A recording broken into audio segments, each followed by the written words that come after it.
اگر یہ کہا جائے تو غلط نہ ہوگا کہ صحت کے انسان کی زندگی ایک طوفان بدتمیزی کی شکل اختیار کر چکی ہے۔ کیا کبھی آپ نے سوچا ہے کہ پیسہ کمانے کی ہوس میں مبتلا پرینکسٹرز اس معاشرے کے ساتھ کیا کر رہے ہیں؟ آپ نادر علی کی مثال لیں، وہ جوگی بن کر ایک گھر کا دروازہ کھٹکھٹاتا ہے، ساتھ ایک ارے بھائی میرا اپنا سانپ پاگل ہوا ہوا ہے تیری وجہ سے۔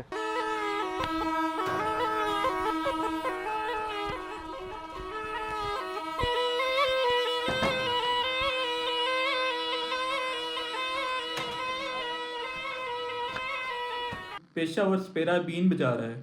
ایک بوڑھی عورت دروازہ کھولتی ہے کہ کہتا ہے اماں ہمارا ایک کوبرا سانپ آپ کے گھر میں گھسا ہے۔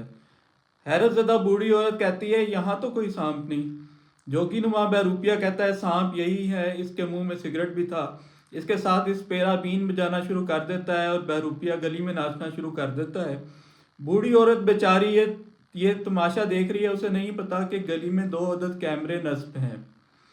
کچھ دیر کے لیے وہ گھبرا جاتی ہے کہ شاید واقعی کوئی سانپ گھر میں گھس آیا ہے، اندر بچے کھیل رہے ہوں گے، سانپ کسی کو کاٹ نہ لے، لیکن اسے شک بھی ہے کہ یہ سب کچھ جھوٹ ہے، یہ لوگ بہروپیے ہیں، ورنہ گلی میں ناچ کیوں رہے ہوتے۔ وہ سوچتی ہے کہ شاید یہ مجھ سے پیسے ہتھیانا چاہتے ہیں، وہ سختی سے انہیں اندر آنے سے منع کرتی ہے۔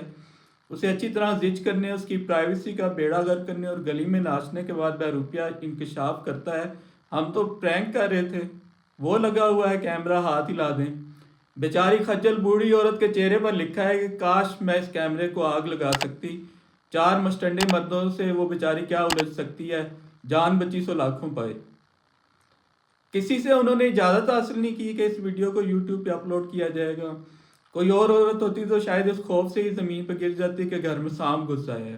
مشٹنڈوں کا ہدف یہ تھا کہ اس عورت کو زیادہ سے زیادہ خوف زدہ یا مشتعل کر دیا جائے، شکار کا رد عمل جتنا زیادہ ہوگا اتنی ہی ریٹنگ زیادہ آئے گی۔ اس پرینک کا اختتام یوں ہوتا ہے کہ بوڑھی عورت اندر سے دروازہ بند کر دیتی ہے، اس پہ 100 کلو کا یہ لہیم شہیم شخص دروازہ بجا کر بار بار کہتا ہے آنٹی یہ بین لے جاؤ، آنٹی یہ تھوک والا بین لے جاؤ۔ اس سے زیادہ بیہودہ بکواس کسی خاتون کے ساتھ اور کیا ہو سکتی ہے۔ یہ سب نشر کیا جائے گا، جتنا کوئی لڑے گا اتنی ریٹنگ زیادہ آئے گی۔ چھوٹے چھوٹے بچوں کو اٹھائے ہوئے والدین کو وہ لڑائی پہ مجبور کر دیتے ہیں، بچے ڈر کے رونا شروع کر دیتے ہیں کہ شاید ان کے والد کی کسی سے لڑائی ہو گئی ہے۔ یہ سیدھی سیدھی ہراسمنٹ ہے۔ ماشاءاللہ تو وہ بزرگ بھی پرینک کرتے پھر رہے ہیں جن کی عمر اللہ اللہ کرنے کی ہے، لڑکوں بالوں سے الجھ کر ان کی ویڈیوز بناتے پائے جاتے ہیں۔ یہ کسی تنہا خاتون سے زوم اینی گفتگو کریں گے جو ہرگز یہ نہیں چاہتی کہ اس کا چہرہ ٹی وی پر دکھایا جائے۔ ایک پرینکسٹر آتے جاتے لوگوں کے کان میں باجے بجاتا تھا، پھر کسی نے اس کا اپنا باجا بجا دیا۔ انٹرنیٹ سے پیسہ کمانے کی اس دوڑ میں جعلی ویڈیوز بنائی جا رہی ہیں، ان میں باقاعدہ پیڈ لڑکے اور لڑکیاں ہائر کیے جاتے ہیں۔ آپ کو مینار پاکستان والی ٹک ٹاکر عائشہ اکرم والا پورا ایپیسوڈ یاد ہوگا، کس قدر ہنگامہ خیز تھا وہ۔ ایک مارننگ شو کی ہوسٹ تھی مایا خان، انہوں نے پارک میں ملاقات کرتے لڑکے لڑکیوں پہ چھاپا مارا تھا، وہ بھی پیڈ تھا۔ پرینکسٹرز پولیس بن کے لوگوں کو روکتے اور ان کی تلاشی لیتے ہیں، انہیں دھمکاتے اور زمین پر بیٹھ جانے پر مجبور کرتے ہیں۔ یہ تو ایک باقاعدہ جرم ہے کہ آپ قانون نافذ کرنے والے اہلکاروں کے بھیس میں لوگوں کو ہراساں کریں۔ ایک بیچارہ بوڑھا اپنی آنکھیں چیک کروانے اینک کی دکان میں آیا ہے، پرینکسٹر اس کی آنکھوں میں سے حصے مزہ برآمد کر رہا ہوگا۔ ایک پرینکسٹر خواتین کو زبردستی دوپٹہ سر پہ لینے پہ مجبور کرتا اور ان کی ویڈیوز بناتا تھا۔ باجی تم نے مجھے ٹچ کیسے کیا ہے؟ ٹچ کیوں کیا مجھے؟ ٹچ کو تو کیتا میں تانوں بلا